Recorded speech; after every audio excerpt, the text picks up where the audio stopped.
Oo nga pala, napanood ko yung vlog niyo na Kuya Rob, yung kay Ate Eden. Oh, bakit? Hindi, bagay kayo. Eden, para sa... Pogi. Bakit pinagpapawisan ako? Mainit. Heto na naman ako sa hindi mapakali.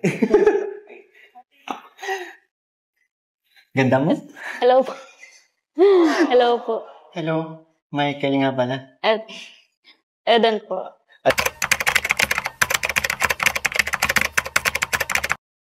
So yun na nga guys, good morning, good afternoon, and good evening po sa inyo lahat. And andito muli ang inyong lingkod, Batang Elio po, nagbabalik para magbigay naman po ng reaction regarding nga po dito sa sinabi ni Kalinga Prab na si Mikoy ay nalilito na kung sino ang pipiliin.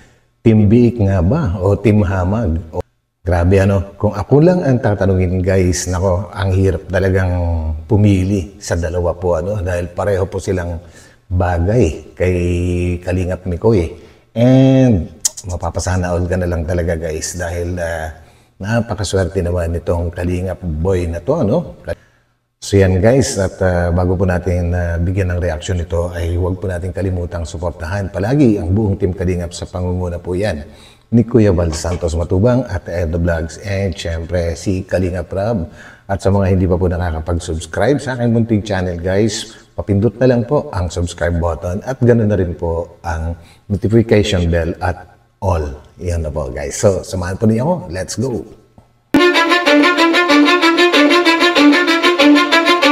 I don't give a fuck what you say. Team Hamag, ay grabe. Grabe kayo guys. Nililito nyo si Michael. Nililito nila si Michael Dan. Pati si Michael na na-stress na si Michael. Grabe.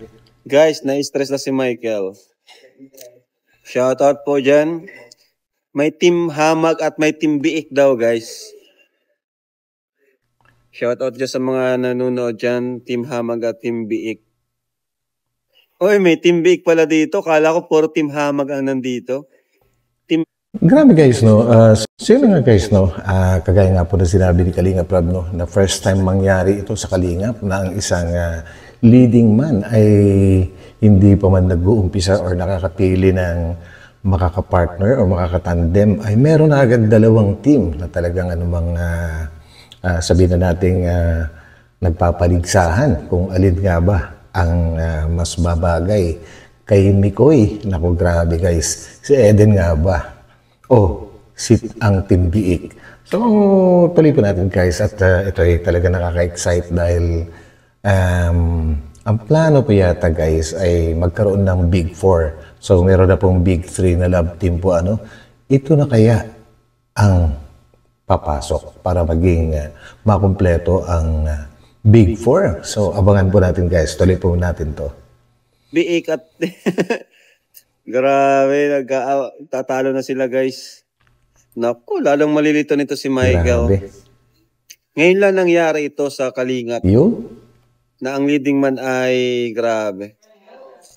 Joms, napanood mo na yung kay na Michael? Sige po. Hindi pa naman nagagawa. Yung mic din, napanood mo na? Oo din. Ano masasabi mo? Bakit? Hindi, lang. Positive comments both. Yan. Positive comments sa parehas. Ano yung pinagkaiba ng dalawa? Yung isa kasi nagpapa-musical. Musical. Medyo goods din ng ano nila. Ito po, salamat. Sige po. Kasi nagpalit siya. Sige po. Goods din naman. Kasi goods din naman. Ano nga yung, kung sa Pinakrista is musical, yung sa Eden, ano naman yung napansin mo doon? Ano yung nila? Yung napansin mong highlight doon? Doon sa dalawa? Yung Hamag ba yun? Hamag nga. Hamag. Hindi nag-alam ng Hamag siya. Grabe guys, matindi. Pati si Papa Jones ay meron na rin comment. And nanguuso yung salitang Hamag po, na ang nagpauso po ay si Eden guys. And yun ay original na salita nila sa kanilang lugar sa Bicol. At ang ibig pong sabihin po yata ay cute. Tama po ba guys? Pa-comment naman po kung tama po yung aking nasabi. And of course, maya-maya ako naman po ang magbibigay ng aking final verdict kung alin nga ba ang talagang pwede sa dalawa na ito, si Krista nga ba o si Eden. Pero bago po tayo tumuloy doon guys, panuurin po natin saglit maiksing video kung ano ang masasabi natin dito sa dalawa, no? Itong Mick Den. So ito po.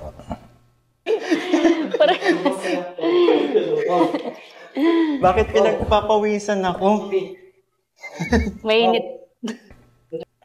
Eto na naman ako sa hindi mapakali. Ganda mo. Hello po. Hello po. Hello, Michael nga pala. Eden po. Alam mo, lagi lang kita kasi napapanood sa vlog ni, ng second channel ni Kalingi. Ngayon ko lang napatunayan na mas maganda ka sa personal. Ayun, no?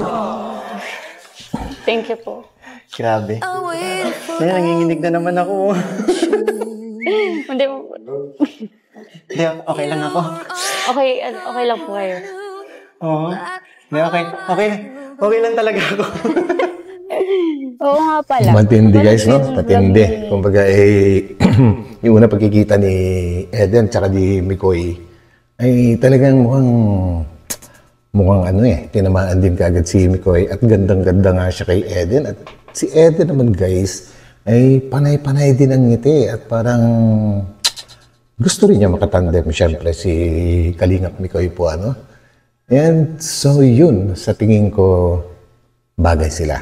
So tingnan naman po natin itong Team Big. So yan.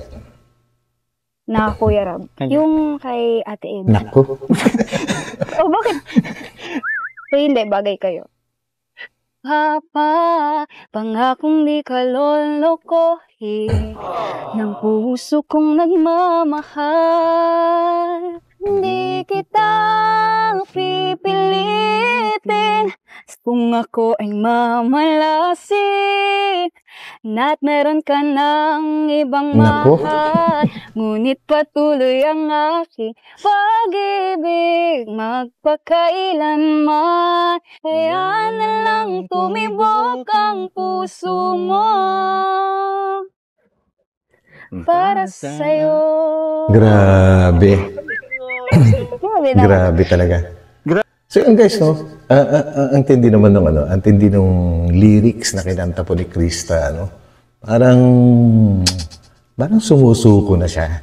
Or parang sinasabi niya na tanggap na niya kung may iba nang mamahalin si Mikoy, pero mananatili pa rin siyang magmamahal. Naku, Diyos ko. So ito na guys, ang aking pinaka-final verdict naman po, ano?